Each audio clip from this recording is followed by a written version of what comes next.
Okay, for more on this crisis, we're turning to Nicholas Coghlan, who served as Canada's first resident diplomat in Sudan from 2000 to 2003. He went on to serve as Canada's first ambassador to South Sudan, and Mr. Coghlan was ambassador to that country when it descended into civil war in 2013. Mr. Coghlan, thank you so much for joining me. Thanks for the invitation. You spearheaded evacuation efforts when South Sudan descended into civil war. Just how complex are these types of operations? Well, in a word, extremely. We heard some of the logistical problems there. It's true, I was the tip of the pyramid, but these are huge team efforts. What was happening in South Sudan, which was on a smaller scale, all night my colleagues in Ottawa would be phoning around with the allies, arranging seats, checking the security situation. We would get word in the morning, how many seats would we have? We would then have to go out to the Canadians. Some of them we will bring them in by armored vehicle to the airport, processing their papers, often with all sorts of complications, people with passports that were not valid, people who didn't have their passports, getting them on the aircraft by the time the curfew came down and the shooting began again. So hugely complex. So kudos to the teams that have managed this time.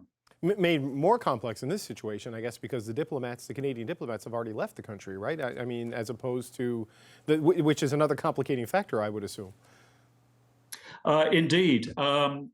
As you know, the US and the British evacuated right at the start, and from what I understand, the Canadian diplomats traveled with them. Obviously, the huge upside with that is you have safeguarded the security of your diplomats, which is not a negligible consideration, but it does leave you without people on the ground, without people to assess the situation, and more significantly, to process your Canadians. If I can just give you a little example of a typical case we had in Juba. We had a gentleman, a Canadian, who showed up at the airport. He'd been able to walk there. It was close enough. He's just wearing his shorts, T-shirt, and flip-flop, and he's got a little plastic bag with a bit of bread in it, and he's holding his 7-year-old daughter by the hand. He has his passport. The daughter doesn't. Right. We then spent an hour on the phone with Ottawa. In the end, very understanding lady at the passport office in Ottawa. This is the middle of December, middle of the night. Basically says to me, "Look at him, look at her. Do you think she's his daughter?" We say yes, therefore I write the emergency passport. But not having people on the ground to do that kind of work is hugely difficult, yeah. Right, yes, we have no one on the ground right now in the country, and I have no idea how the strike might be affecting issues like that, for example, in passport offices here domestically. But there are hundreds, if not thousands, I think 1,700, 1,800 Canadians have registered with Global Affairs inside Sudan. Based on what you're seeing, I mean, how long would it take to get these people out of the country? Well, the main obstacle, as we were hearing, is of course getting people from Khartoum to the airport. Right. We did have the advantage in Juba; most people could walk, but it would be a 2 or 3 hour walk. But in the case of Khartoum, this is not feasible. It's 25 to 30 kilometers, and as the longer the de facto siege of Khartoum goes on, there's no fuel, there's no food shops open, there's no water, electricity is up and down. The worse it is getting. There are criminals on the street, there are looters, there are bandits. The more dangerous that road trip to the airport at short notice is. And of course, you can't ride a taxi. There are no taxis to be had. There's no fuel to be had. So I think that is the principal complication, is getting those Canadians to the airport, getting them safely. Again, if we had embassies still there that were able to organize and set up convoys, perhaps that would have been an option, but it's not. And we have the two groups that are fighting. There is a ceasefire that will be extended for another 72 hours, but you have the two groups. You have the Sudan military and the Rapid Support Force for the people who are fighting each other. What are the implications of that for the people of Sudan? Well, right now, I would say most of the people of Sudan would say a plague on both their houses. They do not enjoy any significant popular support.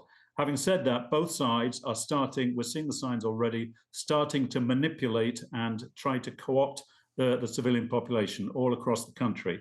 Particularly in Western Sudan, the RSF, the Rapid Support Forces, which is where their base is, are mobilizing once again the dreaded Janjaweed, who wrought such devastation in Darfur many years ago. In Khartoum, there is a sense that the SAF, the regular armed forces, may be looking to actually attract some Islamist support, that they may have even deliberately facilitated the escape of a number of high-profile prisoners who were actually indicted by the International Criminal Court.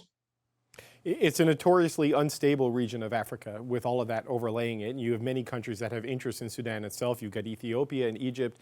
And there's even players like Russia's Wagner Group that are active inside this country. So I want to sort of walk us through, if you can, some of the broader geopolitical implications of this conflict.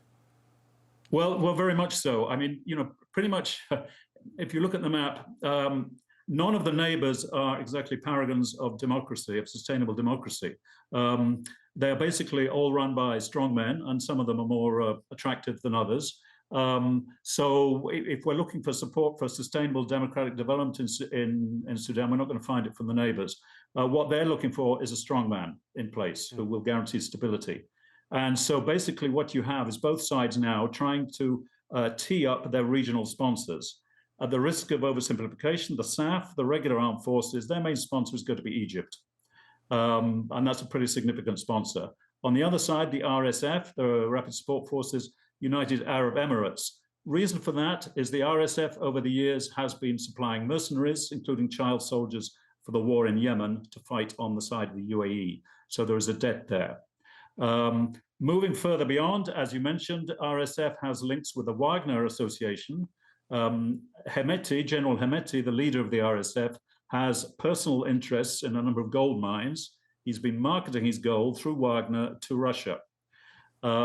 If that's not sufficient of a complication, for a number of years, there has been discussions about Russia opening a naval base at Port Sudan. And so we may see a scramble between the two partners. Who's going to offer Russia the best deal for that naval base? Nicholas Coghlan, it's a complicated situation, but thank you for walking us through it so clearly. We appreciate your time, sir. You're most welcome. Thank you.